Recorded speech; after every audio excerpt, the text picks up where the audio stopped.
دوای 33 ڕۆژ لە بڕیارەکەی دادگای فیدراڵی عێراق سەرۆکی پەرلەمان دانی بە بڕیارەکەی دادگا دانا و کۆتایی بە کارەکانی خولی پێنجەمی پەرلەمانی کوردستان هێنا.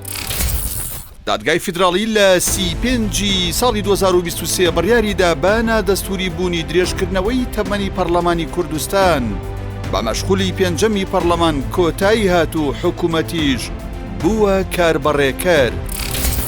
پەرلەمانتارانی خولی پێنجەم چۆن خانەنشین دەکرێن؟ بەپێی یاسای چاکسازی لە موچە و دەرماڵە و ئیمتیازاتەکان کە لە مانگی حوتی ساڵی 2020 کەوتە بواری جێبەجێکردنەوە، سەرجەم پەرلەمانتاران دەتوانن خۆیان خانەنشین بکەن.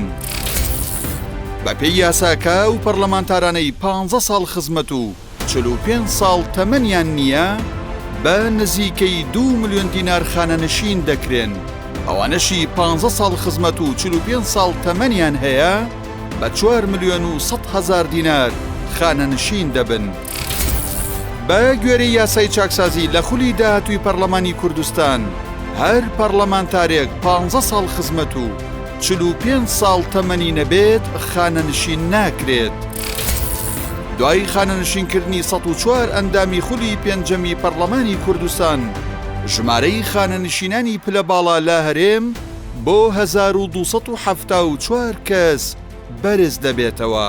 498 پەرلەمانتار، 140 وەزیر، 74 بریکاری وەزیر، 193 ڕاوێژکار و 369 بەڕێوەبەری گشتی. تاکەی هەرێمی کوردستان بێ پەرلەمان دەبێت. تا هەڵبژارنی داهاتوو ئەنجام نەدرێت، هەرێمی کوردستان بێ پەرلەمان دەمێنێتەوە. دوای بڕیارەکەی دادگای فیدراڵی دەبێت کۆمیسیۆنی هەڵبژاردنەکانی عێراق هەڵبژاردنی داهاتووی پەرلەمانی کوردستان بەڕێوە ببات.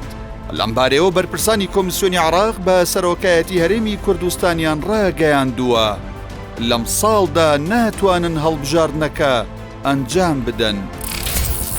خولی پێنجەمی پەرلەمانی کوردستان چەند یاسای دەرکردووە.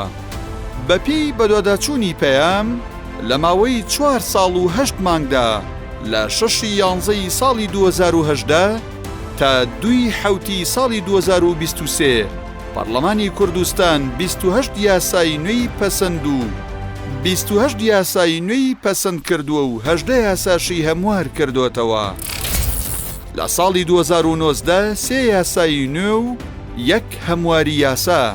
لە ساڵی 2020 5 یاسای نوێ. لە ساڵی 2021 10 یاسای نوێ و 10 هەمواری یاسا. لە ساڵی 2022 10 یاسای نوێ و 7 هەمواری یاسا. دادگای فیدراڵی 5 یاسای پەرلەمانی کوردستانی هەڵوەشاندوێتەوە. بەپێی بڕیاری دادگای فیدراڵی لە دوای 6 یانزەی ساڵی 2022 پەرلەمان هەر بڕیار و یاسایەکی دەرچوان دەبێت پوچەڵە.